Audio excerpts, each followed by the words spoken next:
सभी को नमस्कार। एक कमेंट के जवाब में ये छोटा सा वीडियो बना रहा हूं कि सर हम प्रथम बार तैयारी करने वाले बच्चों को किन बातों का ध्यान रखते हुए और किसी कंपटीशन को निकालना चाहिए, वो कुछ बेसिक बातें बताई। मैं अपने एक्सपीरियंस के आधार पे पिछले 15 सालों में जो बच्चों को पढ़ा रहा हूं, उन सब गलतियों को ध्यान में रख के कुछ बातें आपको बताऊंगा। उम्मीद करता हूं कि आपको इससे काफ़ी फायदा होगा। मान लीजिए आप पहली बार कर रहे हैं तो बेसिकली आपको 3 से 4 बातों का ध्यान में रखना है। यदि मैं आपकी जगह होता तो मैं क्या करता या मैंने क्या किया।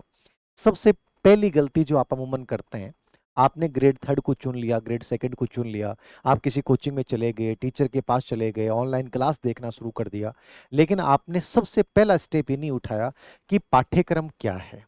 उस पाठ्यक्रम का पहला काम ये करूंगा कि मैंने जैसे ही सोचा कि मैं ग्रेड थर्ड कर रहा हूं, मैं पाठ्यक्रम का प्रिंट आउट निकालूंगा। ऑनलाइन मोबाइल में नहीं, मैं उसका प्रिंट आउट निकालूंगा। प्रिंट आउट निकालना पहला कदम है तुम्हारे सक्सेस की ओर ले जाने वाला।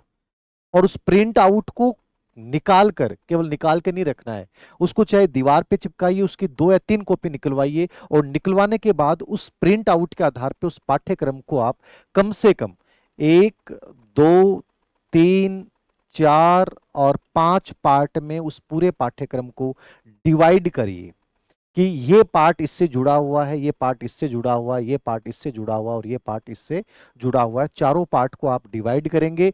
और डिवाइड करने के बाद ये ध्यान में रखना है कि जैसे साइकोलॉजी से जुड़ा हुआ परिदृश्य है या मेथड्स है, उसको एक साथ रखा। राजस्थान इतिहास है तो राजस्थान की पॉलिटी को एक साथ रख सकता हूँ, ज्योग्राफी को एक साथ रख सकता हूँ, भाषा को मैंने एक साथ रखा है, या मेरा जो सब्जेक्ट है मैं उससे रिलेवेंट जितनी भी किताबें हैं उनका पाठ्यक्रम को एक साथ रख सकता हूँ। तो टोटली जो रिलेवेंट चीजें हैं उनको आप टुकड़ों में डिवाइड करेंगे, और उसके बाद जो है वो अपने अ, जहां भी आप बैठते हैं पढ़ते हैं वहां पे आपका पूरा शेड्यूल होना चाहिए। तो पहली चीज ये होनी चाहिए।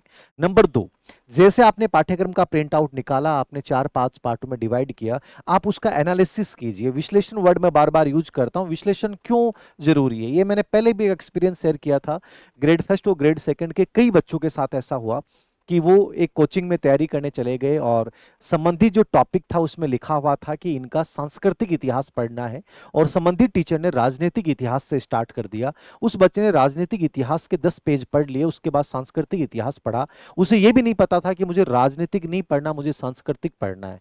अब टीचर ने, जो हो सकता है अपडेट ही नहीं हो, उसने अपने आप को साबित करने के लिए पॉलिटिकल हिस्ट्री से इंटरेस्टिंग बनाने के लिए स्टार्ट कर दिया, और उसने एक बहुत महत्वपूर्ण टाइम खराब कर दिया। वो गलतियां कम से कम आप नहीं करें। यदि आपको फर्स्ट बार सिलेक्शन लेना है, आपको ये पता होना चाहिए कि इसमें केवल इस पार्ट का राजनीतिक इतिहास लिखा हुआ तो मुझे राजनीतिक ही पढ़ना है, सांस्कृतिक लिखा हुआ तो सांस्कृतिक ही पढ़ना है, मुझे ये लिखा हुआ है कि बुद्धि के अंतर्गत संवेगात्मक बुद्धि लिखा हुआ तो मुझे संवेगात्मक बुद्धि ही पढ़ना है, मुझे अचीवमेंट मोटिवेशन लिखा हुआ तो मुझे अचीवमेंट मोटिवेशन जरूर पढ़ना है। तो एनालिसिस करने का मतलब होता है पूरे टुकड़ों में बांट के, जब पूरे पाठ्यक्रम में आप रेड पेन से देखिए, उस पूरी हेडलाइन के नीचे लिखिए कि इसमें बिंदु क्या लिखा हुआ है, और इस बिंदु का मतलब क्या है, राजनीति का मतलब क्या होता है, विशेषता का मतलब क्या होता है, शिक्षा मनोविज्ञान की प्रकृति लिखा हुआ तो प्रकृति आपको जरूर पढ़ के जाना है, तो प्रकृति में क्या क्या चीजें आती हैं आपको पता होना चाहिए। तो एनालिसिस कम से कम आप बहुत सूक्ष्म लेवल पे करें। मैं कोई सब्जेक्ट पढ़ाऊंगा, मान लीजिए मैं साइकोलॉजी पढ़ाता हूँ, परिदृश्य पढ़ाता हूँ, तो मैं वहां बताऊंगा पूरा कि इस पार्ट का मतलब ये होता है, इस पार्ट में चीजें पढ़नी होती हैं। जरूरी नहीं है कि हर टीचर आपको ऐसा बताए, इस पार्ट में ऐसे प्रश्न आते हैं, आपको इन चीजों पे ध्यान देना चाहिए। ये सब चीजें यदि कोई नहीं भी बताए या कोई गलत बताए तो कम से कम आपको ये सावधानी रखनी है कि अपने लेवल पे माइक्रो एनालिसिस करना है पूरे पाठ्यक्रम का। ये दूसरी सावधानी है जो हर उस नए बच्चे को याद रखनी चाहिए, जो अपनी लाइफ में इंपॉर्टेंट वर्ष को मानता है, टाइम को मानता है कि मुझे 2 साल खराब नहीं करने इस वैकेंसी में, मुझे 1 साल में सिलेक्शन लेना है। तीसरी चीज जो अमूमन होता है, हम गलतियां करते हैं, आप जिस एग्जाम की तैयारी कर रहे हैं उसको आयोजित करने वाली संस्था कौन सी है। अधीनस्थ सेवा चयन बोर्ड की एग्जाम की तैयारी कर रहे हैं, वहां बहुत बेसिक चीजें आती हैं, पेपर मॉडरेट आता है, आपको हर चीजों को ध्यान में रख के पढ़ना पड़ता है। आरपीएससी की तैयारी कर रहे हैं, वहां पेपर का लेवल आजकल बहुत स्तरीय आ रहा है, एनालिटिकली आ रहा है, अच्छी टेक्स्ट किताबें जो यूनिवर्सिटी लेवल की हैं वहां से प्रश्न पूछे जाते हैं। तो ये मुझे पता होना चाहिए कि मैं यदि अधीनस्थ सेवा चयन बोर्ड की तैयारी कर रहा हूँ, आरपीएससी कर रहा हूँ या आरएसएमएमबी की कर रहा हूँ, इसका मुझे पता होना चाहिए कि दोनों का लेवल, दोनों का पैटर्न बहुत डिफरेंट है, तो उस पैटर्न को मुझे फॉलो करना है। आरपीएससी में मुझे एनालिटिकली जानना है, पीवाईक्यू इतनी बड़ी भूमिका नहीं निभाएंगे, लेकिन अधीनस्थ सेवा चयन बोर्ड में पीवाईक्यू का एक बड़ा योगदान होता है, तो मुझे उस पार्ट को अपना बेस मान के आगे बढ़ना है। तो ये आपको तीसरी बात जो है वो ध्यान रखनी है। चौथी बात जो एक फर्स्ट बार बच्चा तैयारी कर रहा है उसको ये याद रखनी है, वो आधार से स्टार्ट करे। आधार का मतलब अमूमन क्या होता है कि मार्केट में इतने वीडियो होते हैं, हर गाइडेंस, हर मार्गदर्शक, हर व्यक्ति गाइड गाइड देने लग गया आजकल, मार्गदर्शन देने लग गया कि ऐसे कर लो, ऐसे कर लो, ऐसे नहीं करोगे तो ऐसे कर लोगे, आप बड़े कंफ्यूज हो जाओगे। आपको कहीं ना कहीं ये शुरुआत करनी है कि मैं किसी भर्ती की तैयारी करूं तो बेसिक से स्टार्ट करूं, आधार से स्टार्ट करूं, और उस संस्था की या मतलब उस स्टेट की जो बोर्ड की परीक्षा, जो पुस्तकें हैं, मैं उनको ढंग से तैयार करूं। जैसे राजस्थान आरबीएससी बोर्ड की पुस्तकें आपके सिलेक्शन का सबसे बेस्ट बनती हैं, चाहे वो आरपीएससी करें चाहे अधीनस्थ सेवा चयन बोर्ड करें।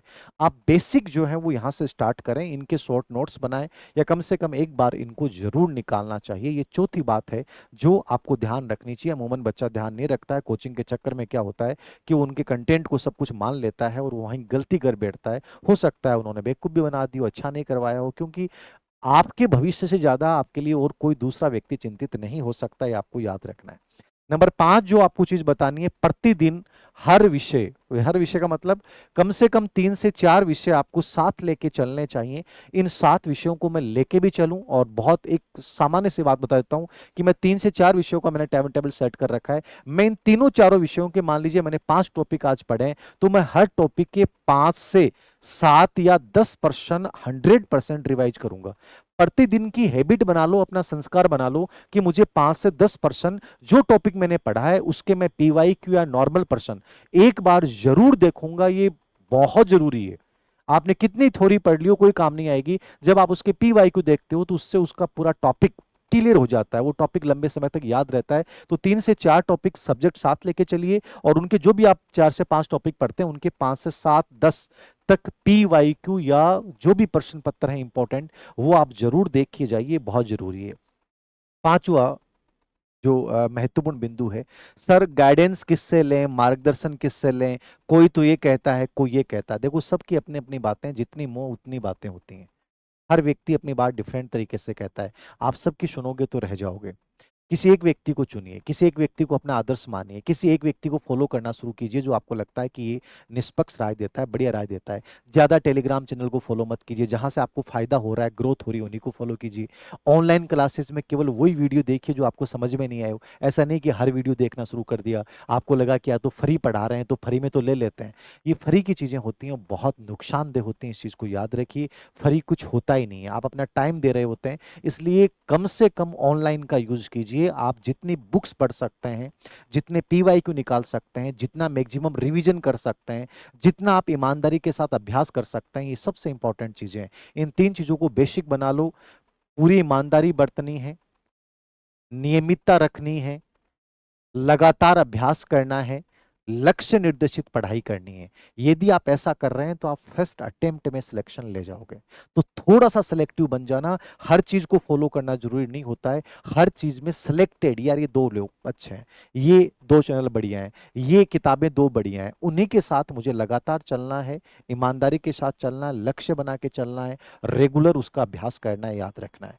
और अंतिम चीज जो आप नए बच्चों के सामने एक बड़ा इश्यू होता है कि सर करंट को कैसे क्या पढ़ें, करंट को लास्ट में पढ़ना चाहिए क्या। मुझे लगता है कि साथ में हल्का हल्का स्टार्ट कर दूं। करंट के लिए आपको लगता है कि सर हम क्लासें देखें, मैं आज भी समर्थक नहीं हूं, यदि मैं खुद भी करंट की क्लासें लेना स्टार्ट करूंगा, लेकिन फिर भी मैं ये कहूंगा जहां तक पॉसिबल हो सकता है करंट की एक मैगजीन पकड़िए।